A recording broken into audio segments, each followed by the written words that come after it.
Hello, class, and welcome to another episode of Reading and Writing here on DepEd TV. I am beyond excited for another practical and useful lesson for all our senior high school readers and writers all over the Philippines. So, sit tight, grab that pen and a piece of paper, and make sure you take good notes. This class is for you if you're having a hard time with your essay writing, or you have that teacher who you're scared of because of that really bad essay. Boring. Well, don't be scared. I got this for you. Nobody so just is sit back listening. there, sit tight. I got this. Listen carefully, teacher and don't is forget to stupid. like and subscribe our DepEd TV official channel. What? Right, so stupid. Let's play Among Us. That's not nice. This is a lesson. You shouldn't comment like that. Well, you should not teach like that. Well, Loser. that's rude and uncalled for. If you don't stop that, I would have to shut down the comment section. You stop teaching. We shut you down. That's it. I warned you. Okay? You leave me no choice. There you go. Whew. Sorry about that. I didn't think I'd be trolled while teaching.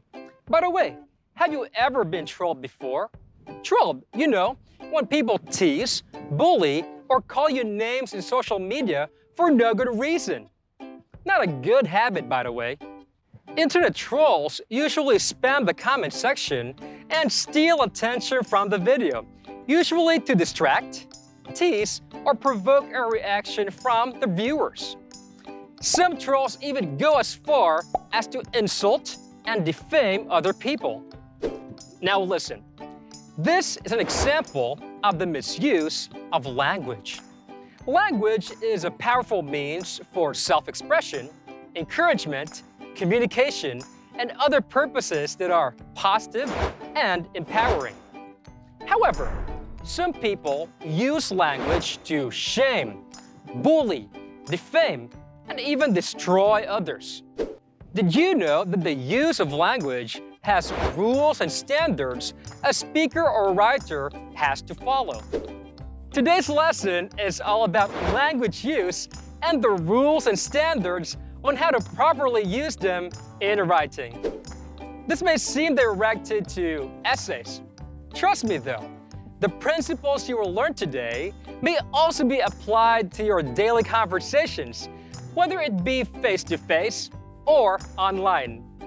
I'm Teacher Kit, and today, let's explore language use here at Reading and Writing.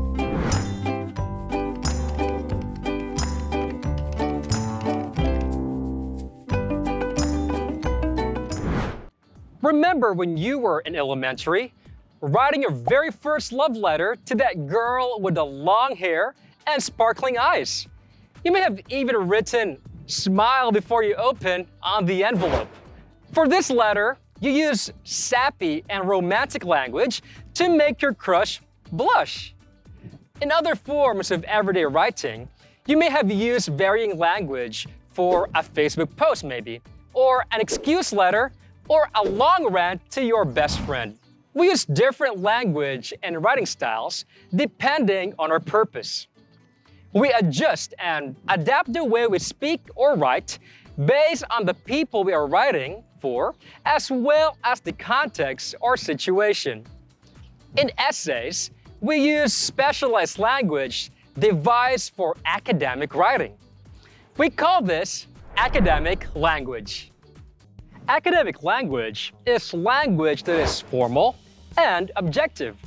Remember these two features of academic language. The purpose of academic language is to present your arguments in a clear, concise, and scholarly manner. Academic language sets most essays apart from other casual forms of essays.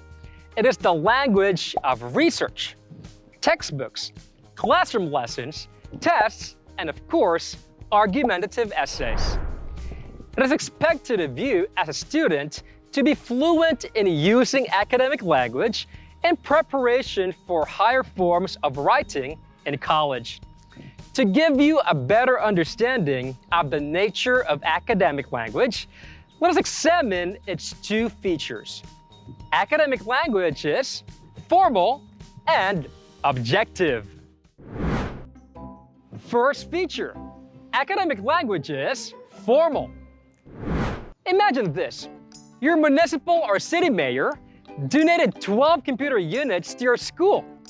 As the president of your supreme student government, you were tasked to write a thank you letter to the mayor.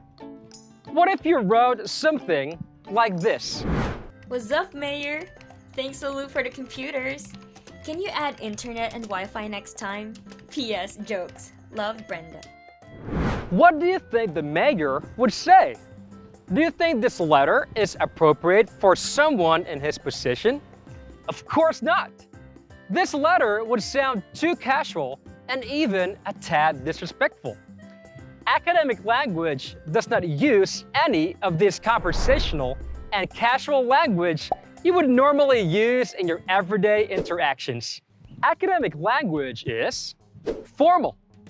This means that in your writing, you need to maintain a serious, authoritative, and confident tone. You would want your readers to trust you as someone who is credible and who knows what he's talking about. Doing so requires considerable effort to construct sentences, paragraphs, and arguments that are clear, concise, and accurate. The words you choose should be carefully and precisely selected to fit your intended audience. This means that you need to write as if you're writing for a professional reader and not just for a friend or a barkada. To help you sound formal, some language should be avoided. In other words, taboo. Taboo? No, not that one. Taboo means prohibited or forbidden. In writing an essay, some words, phrases, or sentences that we normally use in casual writing are forbidden. Taboo. Why? Well, taboo language does not improve your essay's argument or organization. Some taboo words and expressions actually detract from the formal nature of a good essay. So, what taboo language should you avoid in academic writing? Taboo number 1, contractions. Contractions are formed by combining and shortening two words to create a single word. The words don't, can't, shouldn't, won't, and didn't are examples of contractions. Contractions are recommended for conversations and certain essays. However, in formal essays, we have to separate them. Sorry. Instead of contractions, use their full versions: do not, cannot, should not, will not, and did not. This will keep the integrity and academic tone of your essay. Taboo number 2, colloquial language. In most academic essays, you would want to sound scholarly. This means that you would have to keep a formal and authoritative tone throughout your essay. Colloquial language is language used in casual and everyday conversations. Figures of speech, cliches, idioms, slang, jargon, and other informal expressions are examples of colloquial language. Instead of colloquial language, use formal alternatives to maintain an academic tone. For example, instead of the phrase, really hard to do, write, difficult to practice. Instead of they had a cool time, write, they had an enjoyable experience. Instead of kinda lame or sorta lame, try somewhat average or mediocre to some degree. It is a good idea to look for colloquial language after writing your first draft, just in case you missed something. Then, replace them with formal alternatives. A thesaurus would be quite handy. Taboo number 3, informal transitions. Some transitions used to begin a sentence are a little informal for academic writing. Replace these transitions with sophisticated alternatives or simply remove them from the sentence. Let us look at the sentence for example. Also, the students were given learning packs by the barangay officials. Now, instead of using also, use more sophisticated versions, moreover, or furthermore. Here's another example. So, the investors concluded that the property was a profitable investment. Instead of using so, use therefore or hence. Sometimes, you just have to remove the transition from a sentence to make it sound so much better. For example, and the delegates agreed to a casual brunch. Remove the transition and. Just the delegates agreed to a casual brunch is so much better. Some transitions are just superior to others. Use the best ones to keep your writing formal and strong. Remember, avoid these taboos to keep your writing formal. Let's move on to the second feature of academic language. Second feature, academic language is objective. In general, academic texts are always objective. This means that they are impersonal and not colored by the author's emotions, feelings, or preferences. The aim of academic writing is to focus on facts and arguments presented in an unbiased or fair manner.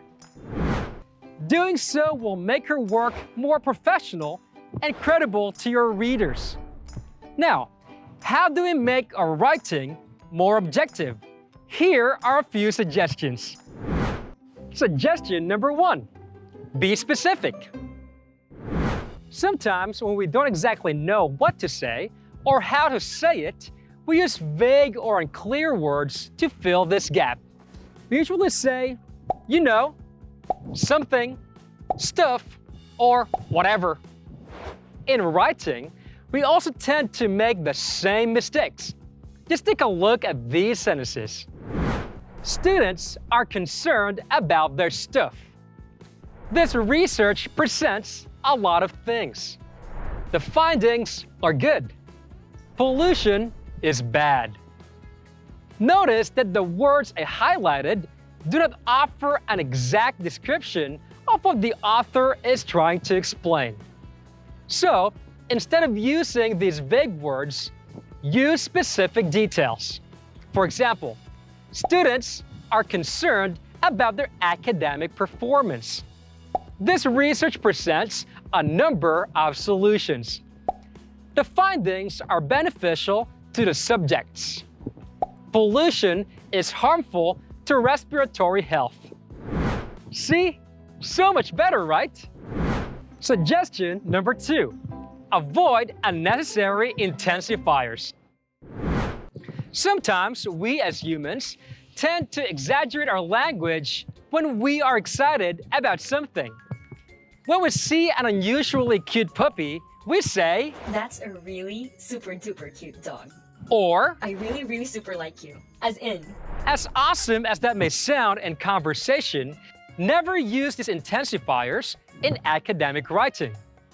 Intensifiers will make your writing sound biased and personal, not a great combination for objectivity.